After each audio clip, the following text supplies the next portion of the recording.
Ayan, no? Yung potential future nito guys, suswertehin kayo. This is the energy of good luck, good fortune, swerte. Sorry guys, sorry. Suswertehin talaga kayo guys, di ba sabi ko nga sa inyo, makakapirma kayo ng malalaking kontrata, magkakaroon kayo ng malalaking kliyente, magdadala ito ng swerte sa inyo, mga kapiksiin, unti-unti nyo matutupad yung mga pangarap nyo, unti-unti nyo mararamdaman yung magandang daloy ng swerte sa buhay nyo, mga kapiksi. Basta focus lang kayo guys, no? Huwag kayong magmadali.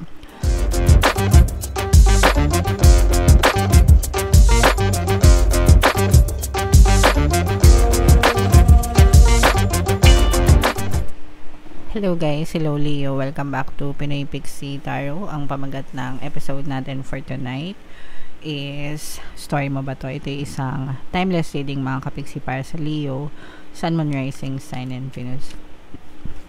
Sa reading na to guys, titingnan natin where you are right now, mga potential and challenges nyo, what you need to focus on mga kapiksi, your past, present, and future energy guys, mga suggested approach and yung potential future ng story nyo. So, shuffle ko yung cards guys. Hanapin ko yung energy ng Leo.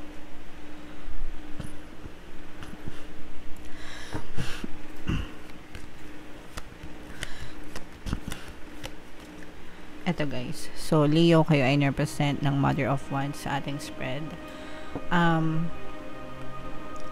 Kung ano na lang yung makaresonate guys, take that message. And pasensya na kayo guys sa boses ko kasi medyo masakit. Lalamunan natin guys, medyo may konting ubot-sipon tayo. Pasensya na.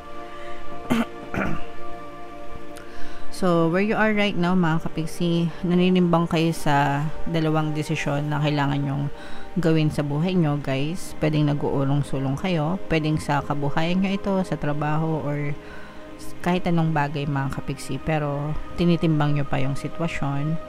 Parang hindi pa masyadong malinaw yung isip nyo kung anong pipiliin yung desisyon sa buhay nyo. So, habang binabasa natin, titignan natin kung ano to guys, no? Mga potential and challenges, this is more on potential mga kapiksi. Ibig sabihin nito guys, kapag nakapag-desisyon ka ng tama, magiging maganda yung resulta nito para sa inyo. Magiging busy kayo, especially kung may kinalaman sa trabaho itong or sa negosyo itong pagdidesisyonan nyo guys. Magiging maganda yung resulta nito para sa inyo. And para makakapagtayo rin kayo ng makakapag-build kayo ng magandang foundation sa buhay nyo mga kapiksi. So this is a very nice, very positive energy for you. What you need to focus on guys is kailangan focus lang yung isip nyo, no? Huwag kayong distracted. Huwag kayong basta-basta madidistract. Ibig sabihin, i-focus nyo lang yung attention nyo dun sa bagay na gusto nyo mangyari, mga kapiksi. And the more na focused kayo guys, the more na mas makakita kayo ng evidences of manifestation sa buhay nyo mga kapiksi. At saka pay attention to small details, no? Pay attention to small details kasi baka may mga mamiss kayo na maliliit na detalye which is crucial. Maaring crucial siya mga kapiksi sa inyong pagdedesisyon.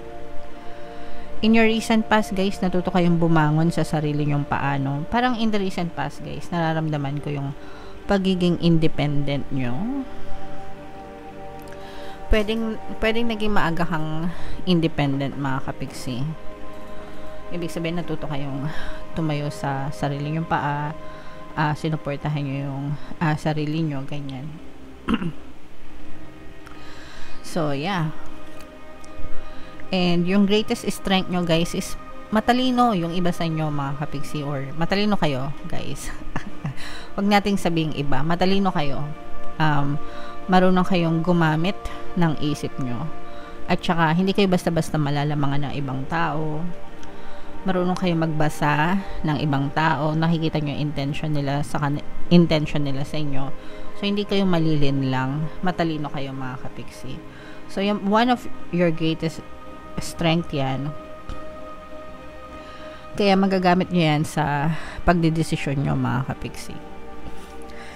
Kumbaga, alam nyo yung makakabuti at makakasama sa inyo.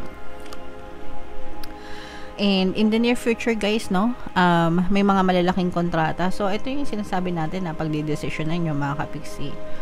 Kapag ka naging tama yung desisyon nyo guys, mga malalaking kontrata na favorable sa inyo guys, mga malalaking kliyente, malalaking proyekto, depende kung ano yung field nyo guys. Pwedeng trabaho, pwedeng negosyo, pwedeng clients, ganyan, kung kaya mga freelance, pero malalaki ito guys.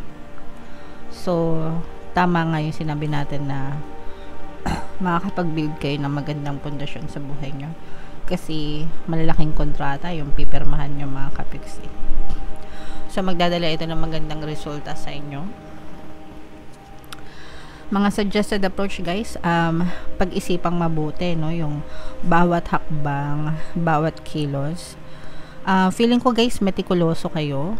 So gamitin yung pagiging metikuloso nyo sa bawat hakbang na gagawin nyo para hindi kayo maisahan. Which is, nakikita naman natin na imposibleng maisahan talaga kayo kasi matatalino kayo, Leo. So yeah. And what you need to know mga kapiksi, dadating yung time na mafulfill nyo lahat itong mga pangarap nyo, no? Unti-unti nyo matutupad yung mga pangarap nyo, mafulfill nyo lahat ng goals nyo, lahat ng desire ng puso nyo mga kapiksi. Unti-unti yan, mapupuno nyo yan guys sa buhay nyo. So ito guys, i-mind nyo na yan sa comment section, no? Fulfillment ng desires, fulfillment ng dreams. Ibig sabihin matutupad guys, no? Yung mga dinadasal nyo, yung mga hinihiling nyo. Basta, sabi ko nga guys, mag-focus lang kayo, okay? Focus mga kapiksi. And your hopes and fears, this is more on hopes guys. Bagong pag-asa ito sa buhay. Parang yung iba sa inyo guys, magsisimula kayo ng bagong chapter. Pero itong chapter na to, parang mahal na mahal mo siya. Parang super hook. Super hook kayo sa bagong chapter na to ng inyong buhay. And parang i-dedicate nyo siya sa sarili nyo. Parang masasabi nyo sa sarili nyo na finally may nagawa kayong tama sa buhay nyo. And magsisimulang maging maganda yung takbo ng buhay nyo mga kapiksi. So tiyagain nyo lang guys. And persist and focus. By the way guys, pasensya na kayo kung medyo nahihirapan tayo magsalita, ha? Ayan, no? Yung potential future nito guys, suswertehin kayo. This is the energy of good luck, good fortune, swerte. Sorry guys, sorry. Suswertehin talaga kayo guys, diba sabi ko nga sa inyo, makakapirma kayo ng malalaking kontrata, magkakaroon kayo ng malalaking kliyente, magdadala ito ng swerte sa inyo mga kapiksi, unti-unti nyo matutupad yung mga pangarap nyo. Unti-unti nyo mararamdaman yung magandang daloy ng swerte sa buhay nyo mga kapiksi. Basta focus lang kayo guys, no? Huwag kayong magmadali. And